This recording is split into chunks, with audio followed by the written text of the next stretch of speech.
Aleluia, aleluia, aleluia.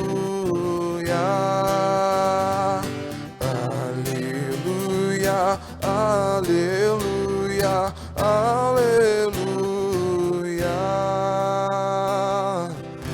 Ó Senhor, vossas palavras são espírito e vida. As palavras que dizeis, bem que são de eterna vida. Aleluia, aleluia, aleluia. Aleluia, aleluia, aleluia.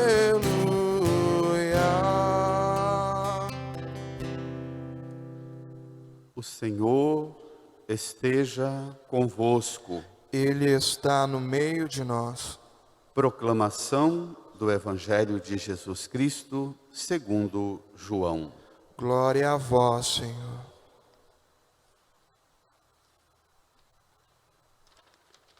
Naquele tempo, muitos dos discípulos de Jesus que o escutaram disseram: esta palavra é dura. Quem consegue escutá-la?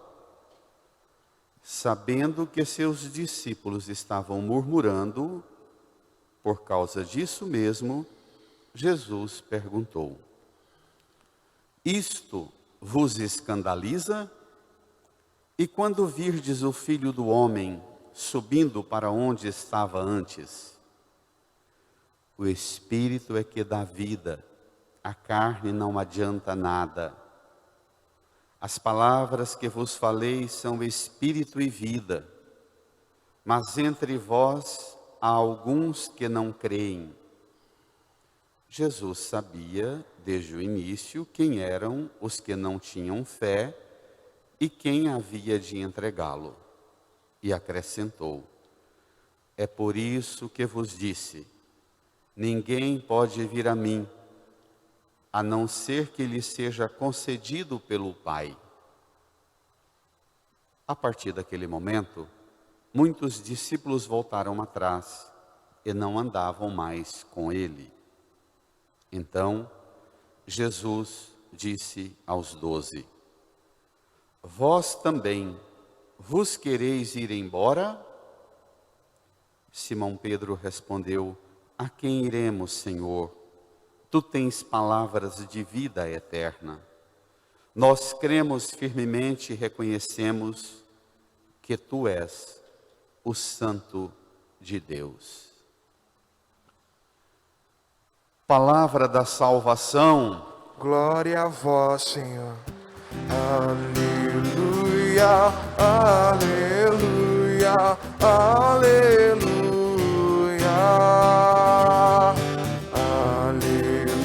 Aleluia, aleluia, aleluia.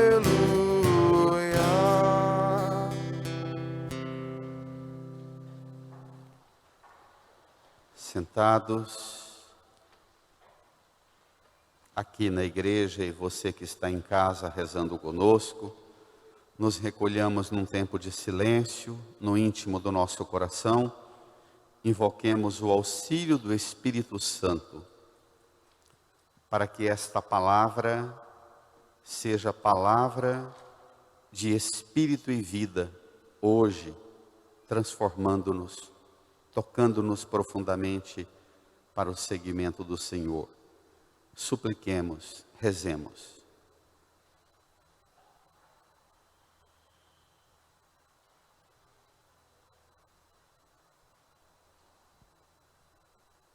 Amém.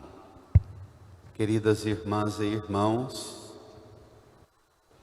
chegamos hoje ao ápice de uma etapa no seguimento de Jesus. Ficamos esses 5 domingos acompanhando Jesus e as tensões subsequentes à cena da multiplicação dos pães e tudo quanto desenrolou na forma com que a multidão, os judeus, os discípulos e os apóstolos entenderam o significado da multiplicação dos pães. Hoje nós encerramos a leitura do capítulo 6 do Evangelho de João, que pedimos emprestado a ajuda do evangelista João para entender mais e aprofundar Marcos, que a gente retoma domingo que vem. Vamos lá? O desfecho desse texto é impressionante e deveria impactar-nos, nossa vida e o nosso seguimento de Jesus para o resto de nossa vida. Nós deveríamos sempre, a cada 3 anos, a igreja lê o mesmo evangelho, Marcos, Mateus e Lucas, Marcos, Mateus e Lucas, de 3 em 3 anos, a gente lê o evangelho todo. E a cada 3 anos, a gente vai a essa fonte desse capítulo 6 de João. Deveríamos ser profundamente impactados numa renovação de aliança, que deveria ser toda a celebração da Santa Missa, particularmente no domingo, mas mais ainda nestas cenas que estabelecem marcos definitórios. Para você continuar a seguir, você precisa organizar as convicções mais profundas e renovar sua fé. E é isso que o Evangelho hoje propõe. Vamos lá? João 6, 60 a 69. Naquele tempo, muitos dos discípulos de Jesus que o escutaram disseram, bradem: Esta palavra é dura. Quem consegue escutá-la? Quem? Quem consegue escutar uma coisa dessas? Quem consegue escutar isso que Jesus fala? Que Jesus falou que provocou uma murmuração nos discípulos? Eles seguramente reclamam assim, numa espécie de ressentimento, de mágoa. É praticamente dizer assim: olha, Jesus, a gente viu a cena da multiplicação dos pães há 5, 6 domingos atrás, ficamos impressionados com aquilo, a gente só queria continuar aquilo. Você está pegando pesado demais, tá bom, não precisa pesar com palavra tão severa assim. Nós deveríamos e precisamos, para entender a reação dos apóstolos e o que Jesus vai dizer, nós precisamos perguntar: que palavra é essa que Jesus disse que seus discípulos a considera? Que palavra que Jesus disse que os discípulos a considera dura? Jesus não tinha dito aos discípulos, tinha dito aos fariseus. Domingo passado, nós teríamos lido os versículos 51 a 58, hoje a gente está do 60 ao 69, mas foi a festa da Assunção de Nossa Senhora, nós não pegamos exatamente a palavra dura. Eu retomo para vocês brevemente, quem está em casa com a Bíblia à mão, volte lá no versículo 51. Naquele tempo, Jesus disse à multidão dos judeus: Eu sou o pão vivo descido do céu. Quem comer deste pão viverá eternamente. O pão que eu darei é a minha carne. Os judeus discutiam entre si: como é que ele pode dar a sua carne a comer?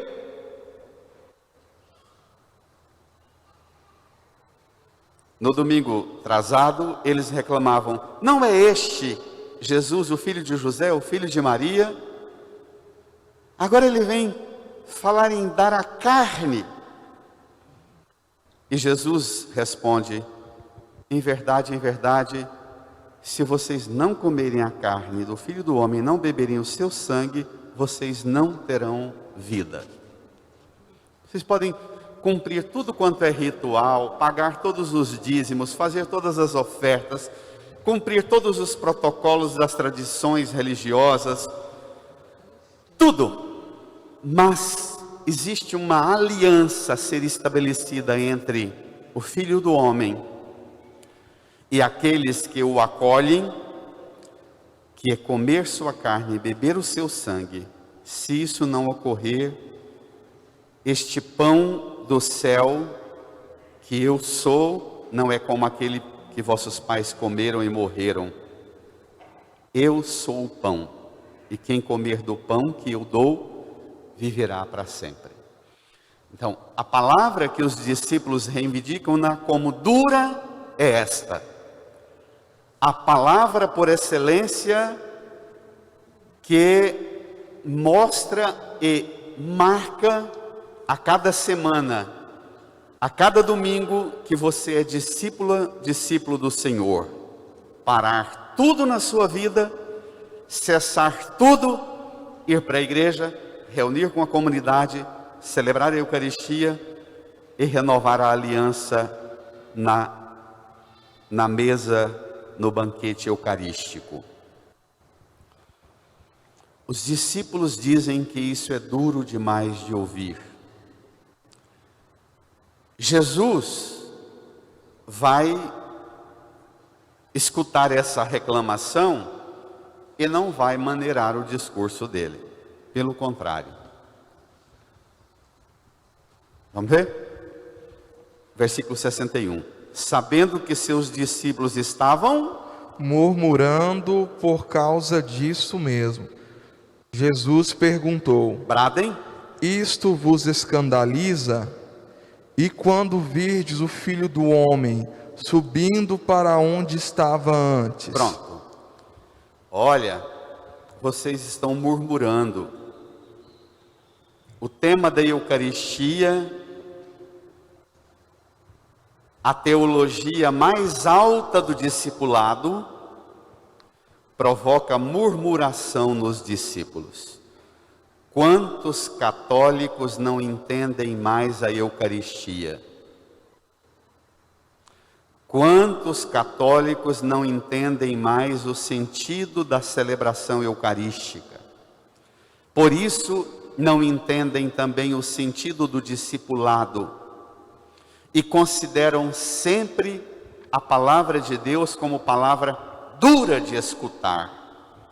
E por isso, preferimos um tipo de relação com Deus onde a gente seleciona palavras simpáticas e agradáveis. Cada um pega a sua Bíblia e marca só as frases e os versículos que gostam, e não mais a palavra de Cristo, e a palavra que é Cristo, é o conteúdo da fé. Há uma seletividade, palavra dura de escutar.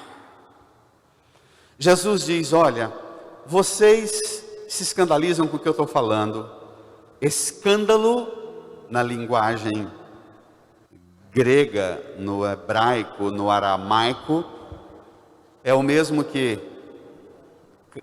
pedra de tropeço, rocha que faz cair. Escândalo, isto que eu falo para vocês, provoca queda em vocês, derruba vocês na caminhada. Vocês não têm noção, é quando vocês virem o Filho do Homem ser levantado na cruz, morto, ressuscitar e subir para o céu e voltar para onde estava antes. No Evangelho de João,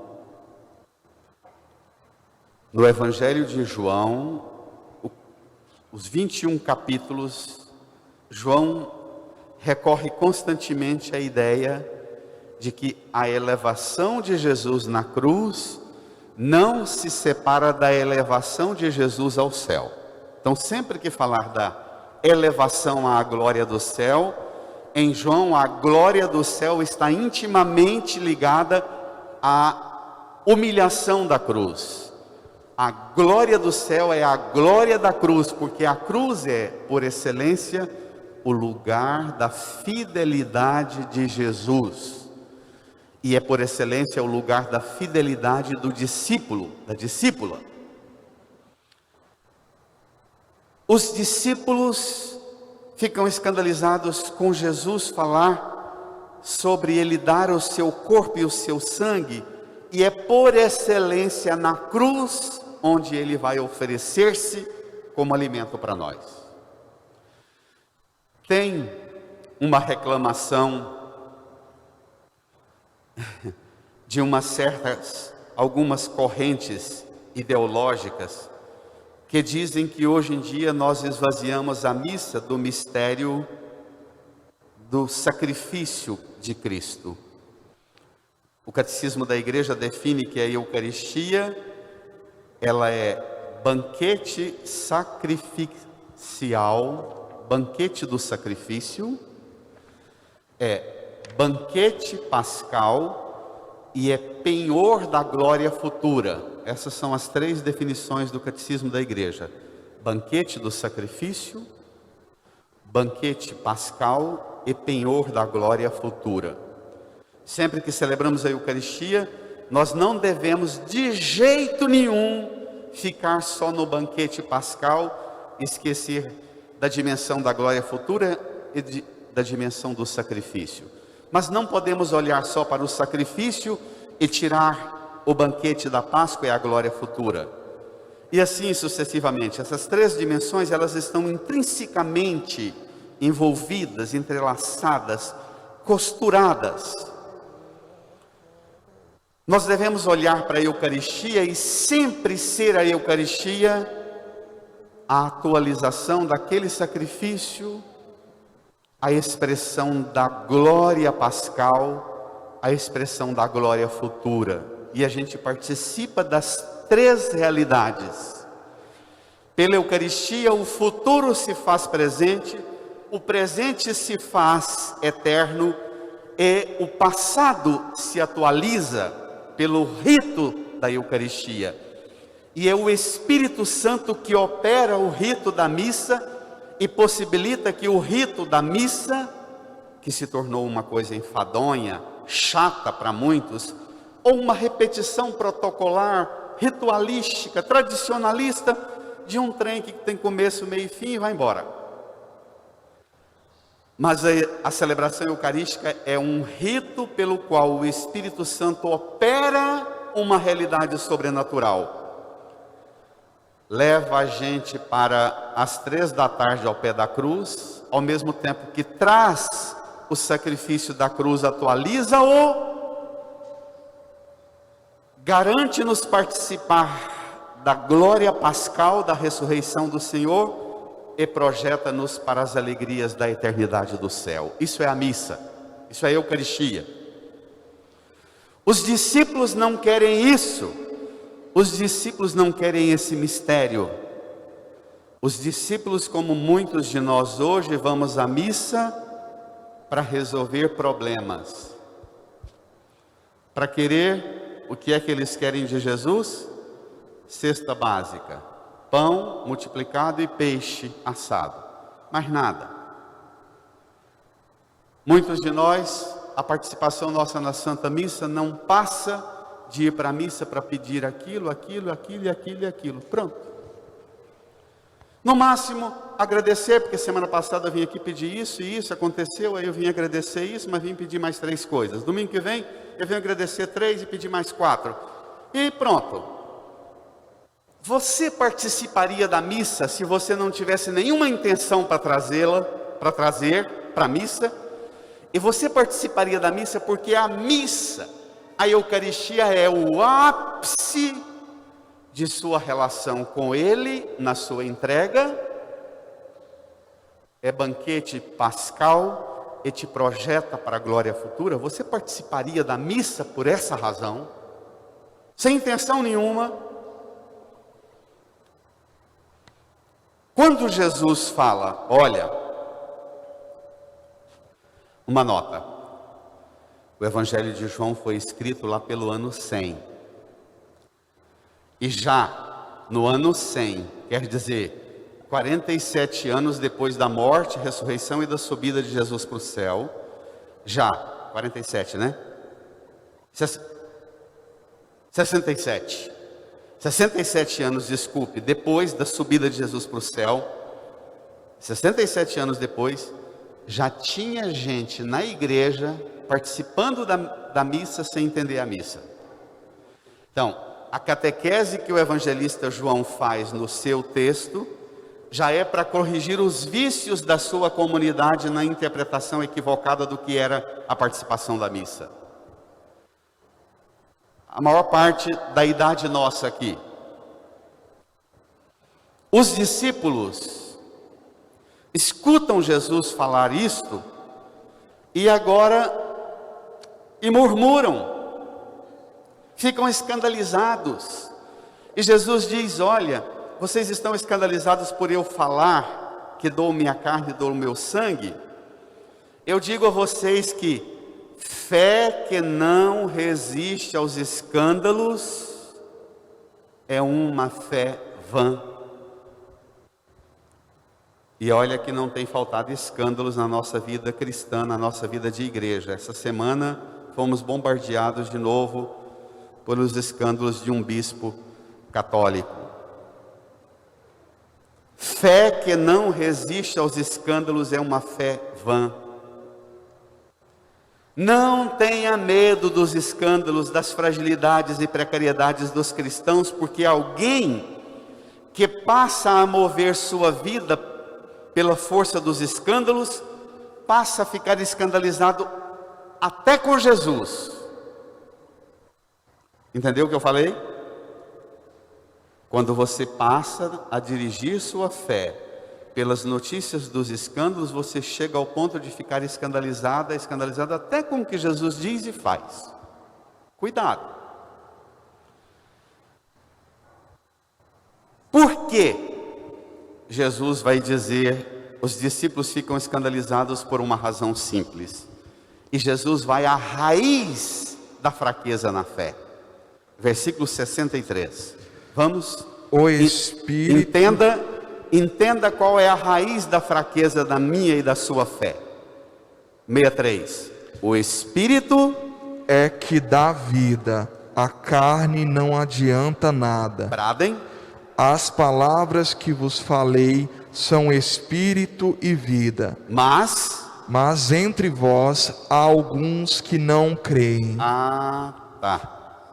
Ficar murmurando na hora da missa, escandalizado o tempo inteiro na fé, é coisa de quem não crê. É coisa de quem busca carne. É coisa de quem ainda não avançou na caminhada da fé e não é guiado pelo Espírito que dá vida. A carne não adianta nada. As palavras que vos falei são Espírito e vida. O problema é que nós vivemos numa sociedade que deu conta de esvaziar as palavras de conteúdo. As palavras não dizem mais. Amor não quer mais dizer amor. Fidelidade não quer mais dizer fidelidade. Nós esvaziamos as palavras. Então, e aí as palavras se tornaram ocas. A gente precisa dizer a palavra e precisa logo recorrer a um longo discurso para explicar o que eu estou querendo dizer com a palavra que eu estou usando. Ficou exaustivo comunicar, ficou enfadonho comunicar, porque nós demos conta de esvaziar as palavras. Sobretudo porque nós somos uma sociedade escrava da imagem, da fachada, e somos uma sociedade escrava não da palavra, mas das expectativas que estão escondidas aqui dentro. Essas expectativas, elas são a força ideológica que faz a gente usar as palavras com as expectativas emocionais ou racionais. E aí as palavras não dizem mais. É uma grande crise da linguagem. Grande conflito da linguagem. Nós perdemos a capacidade de comunicação. É impressionante quanto eu observo isso nos grupos da paróquia, nos grupos de WhatsApp. Alguém posta uma coisa lá, mais profunda da sua experiência, o outro vem e coloca, isso que você falou, lembra isso aqui, e bota lá um videozinho que é um trem mais enfadonho, estúpido, escroto. Isso não é possível que o irmão ou irmã está botando aqui um vídeo desse para interpretar aquilo que o irmão ou irmã desabafou da vida dele. As palavras realmente foram esvaziadas, a vida foi esvaziada, as relações foram esvaziadas, a Eucaristia foi esvaziada. E Jesus dá-nos o remédio para recuperar o sentido. O Espírito, com E maiúsculo, é que dá vida. O Espírito. A carne não adianta nada. Permitamos que a nossa carne não decida, que o nosso desejo não decida tudo, que os nossos apetites não decidam tudo. As palavras que vos falei são espírito e vida. Jesus, mas nós não queremos espírito e vida, nós queremos fachada e vaidade, nós queremos carne, desejo, satisfação, nós queremos descarte. E Jesus diz, entre vós há alguns que não creem, os da cesta básica, aqueles que buscam Jesus, sempre movido pelos desejos da cesta básica. E Jesus vai tocar no tema da traição.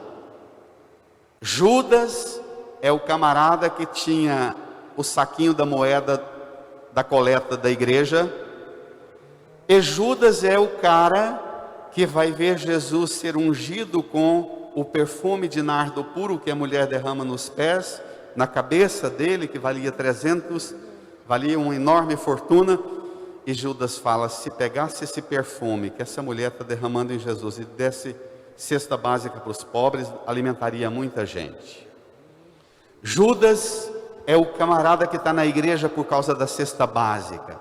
Ele acredita na ação dele, no dinheiro dele, no poder dele, das obras que ele faz.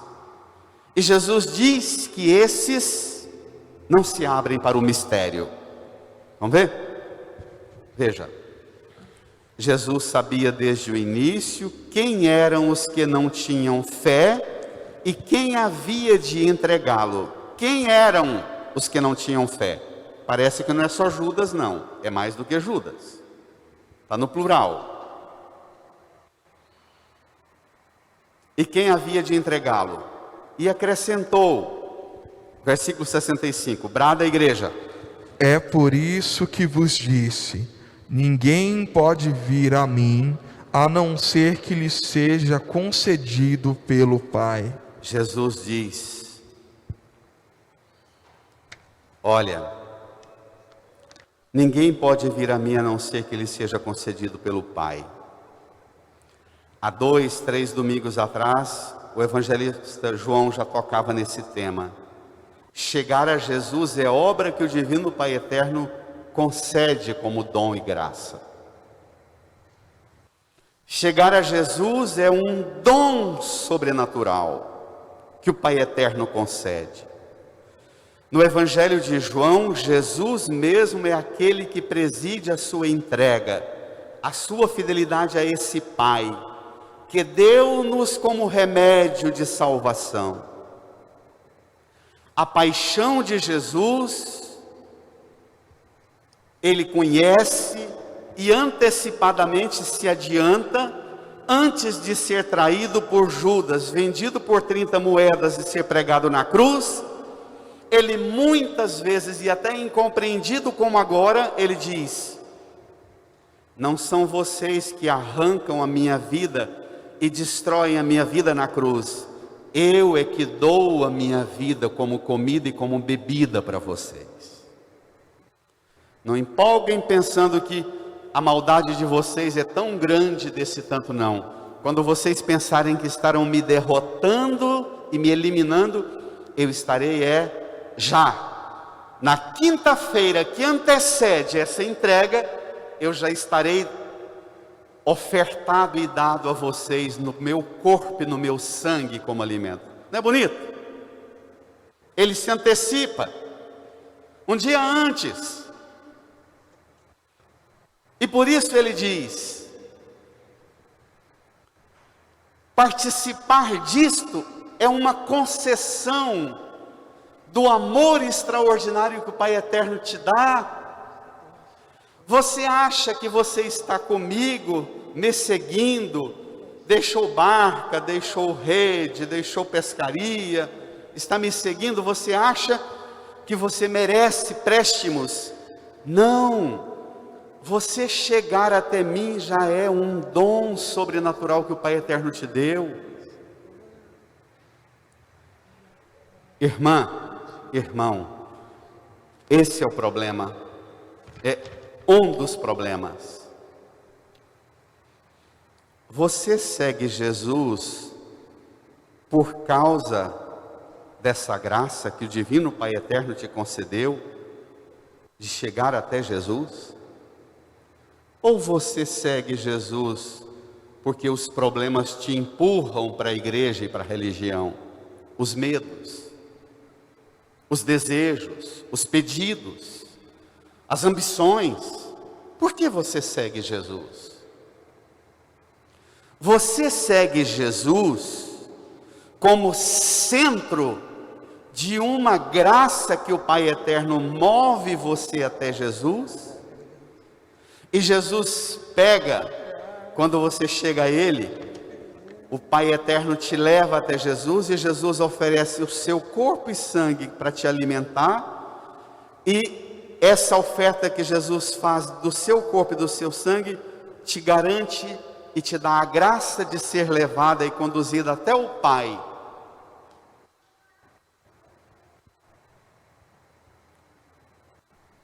Pensa, eu perguntava 2, 3 domingos atrás, quem de nós vai a pé à Trindade para pedir ao Divino Pai Eterno a graça, que Ele me conceda a graça de chegar até Jesus? Pensa se nós ensinássemos isso para as nossas crianças, na catequese. Pensa.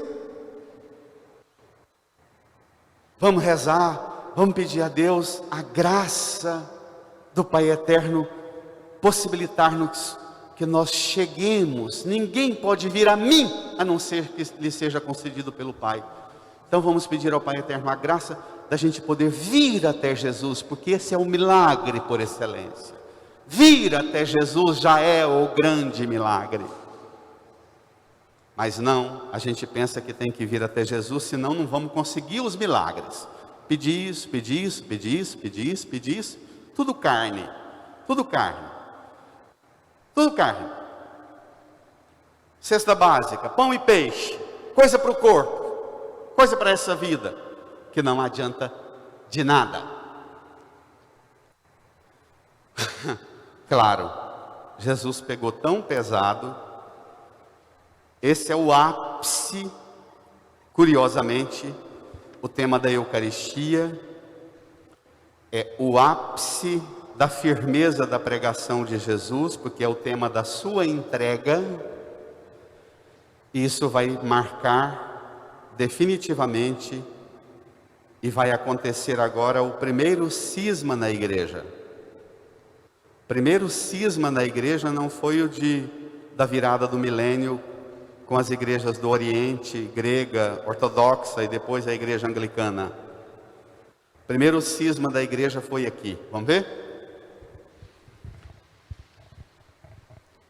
Versículo 66. A partir daquele momento, muitos discípulos voltaram atrás e não andavam mais com ele. Quanta gente abandona Jesus por decepção.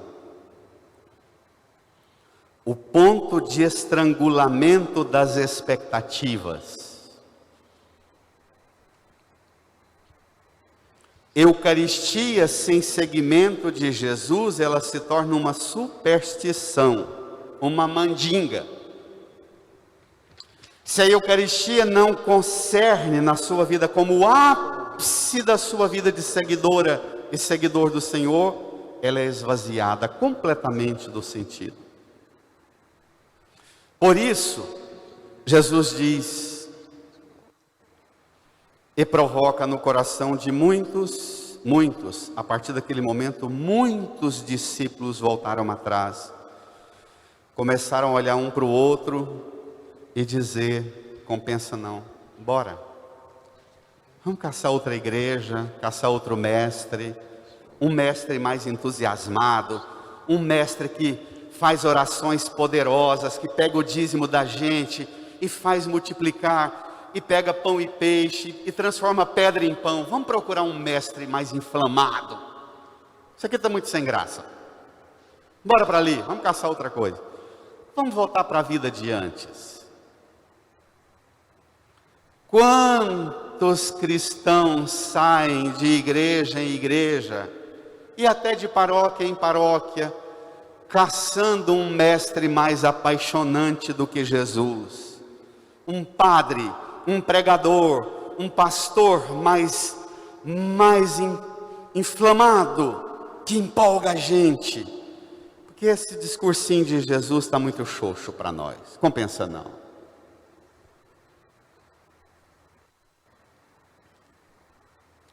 Sabe que essa semana eu vivi experiência fortíssima, porque eu passei a semana com esse texto. Na verdade, há 5 semanas eu estou com esse capítulo 6 de João, ruminando dia e noite, o tempo inteiro me acompanhando. Mas essa semana eu primeiro me coloquei nessa cena.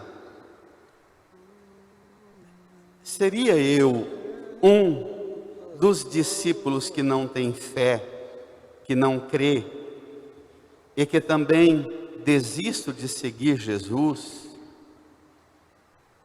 Seria eu um discípulo que estou perto dele, mas não o aceito e não o acolho, e não permito que ele mexa nas minhas expectativas, nas minhas convicções? Seria eu também um que deseja voltar atrás e não andar mais com ele? Quais são os momentos de crises pelos quais eu já passei na minha vida e passo e penso assim, não vou mais não, chega, vou mexer com outras coisas. Mas mexendo e remoendo isto, eu comecei a recordar-me de pessoas ao longo desses 30, 35 anos da minha vida de pregador, que eu vi procurar Jesus, procurar a igreja, e até inflamar e empolgar, mas quantos eu vi desistirem e voltarem atrás e não andarem mais? Quantos? Aqui mesmo nessa paróquia que eu vivia 25, 27, 28 anos atrás, quantos?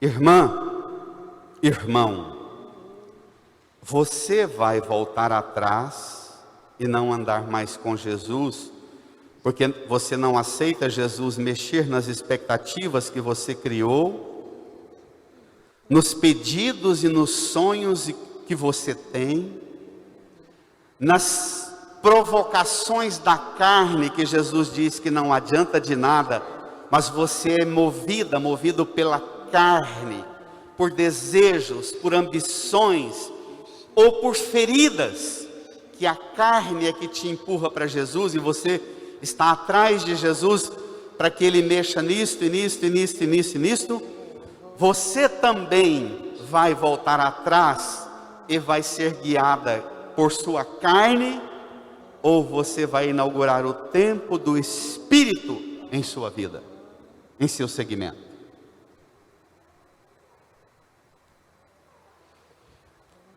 Jesus vai fazer uma pergunta para você que talvez você nunca tenha imaginado que Jesus fosse tão duro, tão severo. Porque nós temos uma visãozinha de Jesus, um Jesusinho muito xoxinho. Um Jesusinho muito pacificador de tudo, que põe pano quente em tudo. Nós precisamos melhorar nossa visão de Jesus. Nós precisamos ver o Jesus que vai fazer a pergunta para mim e para você agora. Vamos lá? Versículo 67. Quando ele vê membros do grupo dos discípulos voltarem atrás e não andarem mais com ele. 67. Então Jesus disse aos 12, bradem. Vós também vos quereis ir embora? Espere lá. Na verdade, uma pergunta que antecede a esta de Jesus. Você se considera em qual desses grupos? Da multidão, dos judeus, dos discípulos, os 72 ou dos 12? Você está no grupo daqueles que já estão desistindo e indo embora? Ou você se considera no grupo dos 12? Por quem Jesus para tudo e volta o olhar, fixa nos seus olhos e pergunta: e você também quer ir embora? As motivações mais profundas que estão aqui dentro de você, as convicções mais profundas que estão aqui, vão fazer você ir por outros caminhos? Ou você vai continuar seguindo-me até que aquela entrega aconteça? A igreja, hoje, precisaria recuperar sua responsabilidade de ter coragem de fazer perguntas desconfortáveis para o mundo cristão. Você aceita Jesus te fazer uma pergunta nessa medida? Você fica tranquila se a igreja te faz uma pergunta dessas? Se vocês soubessem o tamanho dos barracos, das avós, que vêm aqui na secretaria para pedir informação para o batizado dos netos. Quando a secretária apresenta os critérios, as avós quebram o pau dizendo: por isso é que a gente abandona essa igreja, por isso é que ninguém fica nessa igreja, não compensa ficar nessa igreja, porque tem critérios para batizar filho, não é assim não? Padrinho espírita, padrinho evangélico, padrinho ateu. Qual o problema? É amigo do meu filho, é o melhor amigo da minha filha. Quem é a igreja para poder decidir que pode ou não pode? As avós. Se as avós gritam assim, imagine os netos. Imagine os netos, o que não dirão diante da secretaria da igreja. E vós, também vos quereis ir embora? A igreja precisaria perder medo de ver gente indo embora. E não se furtar a responsabilidade dela de fazer pergunta para devolver você para a centralidade da sua relação com Deus. Quer ir embora? Vá!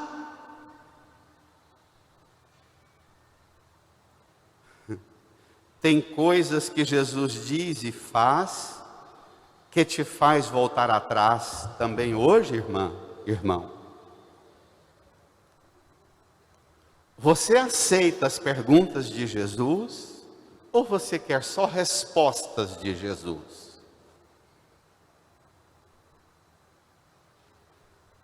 Você se põe num diálogo com ele, questiona-o, querendo resposta, ou você aceita os questionamentos de Jesus a você?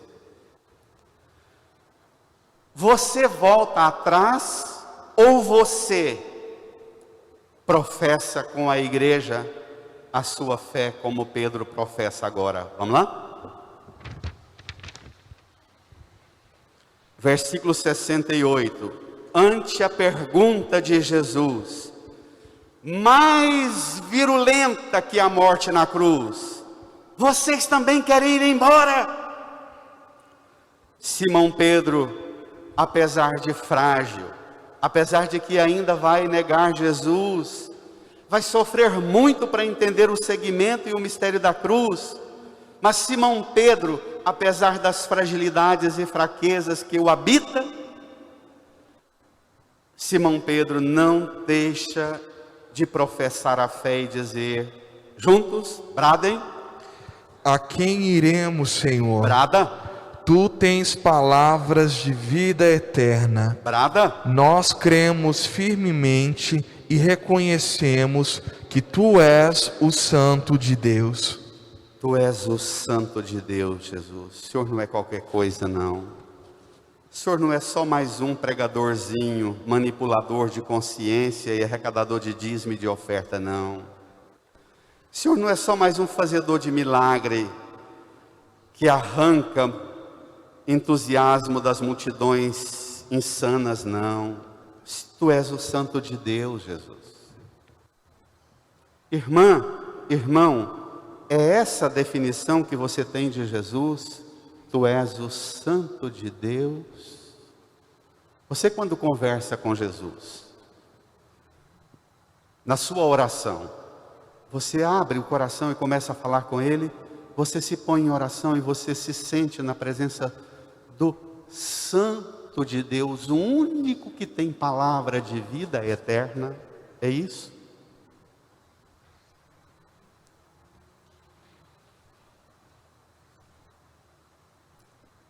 Hoje, você vai voltar atrás, ou você vai segurar a mão de Pedro, ou pôr a mão no ombro de Pedro e dizer, é isso mesmo, Pedro, o que você falou de Jesus é o que eu digo. Só Ele tem palavra de vida eterna, e o que eu quero dele é vida eterna. Não é carne que não adianta de nada.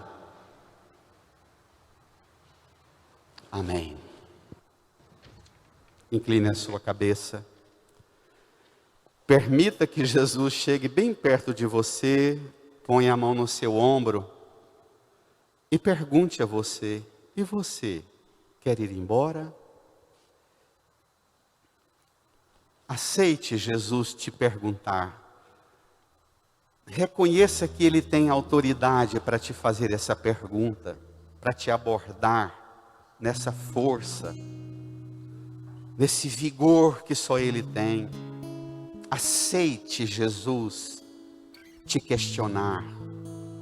Aceite Jesus olhar nos seus olhos e fazer uma pergunta muito pessoal, que ninguém poderá fazer por Ele, mas só Ele que faz a você.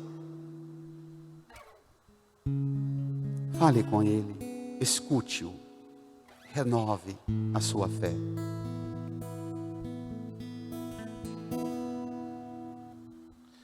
Quem não te louvará, ó Senhor dos exércitos?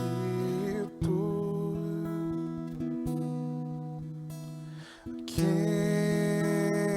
não te louvará,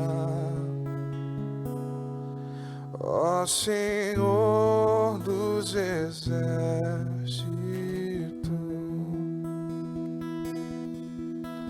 Santo, Santo é o Senhor Jesus. Santo, Santo é o Senhor Jesus. Quem não te louvará, ó Senhor dos exércitos?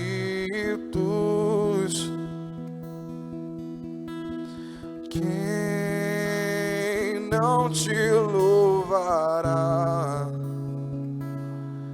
ó Senhor dos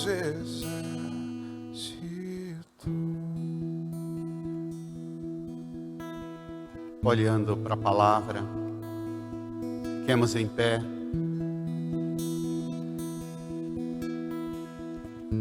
Deixe o folheto no banco, estenda as mãos aqui para a palavra de Deus. Renove sua aliança com o Senhor. Diga comigo: Senhor Jesus, com Pedro e como Pedro, eu pergunto: a quem iremos, Senhor? Só Tu tens palavra de vida eterna.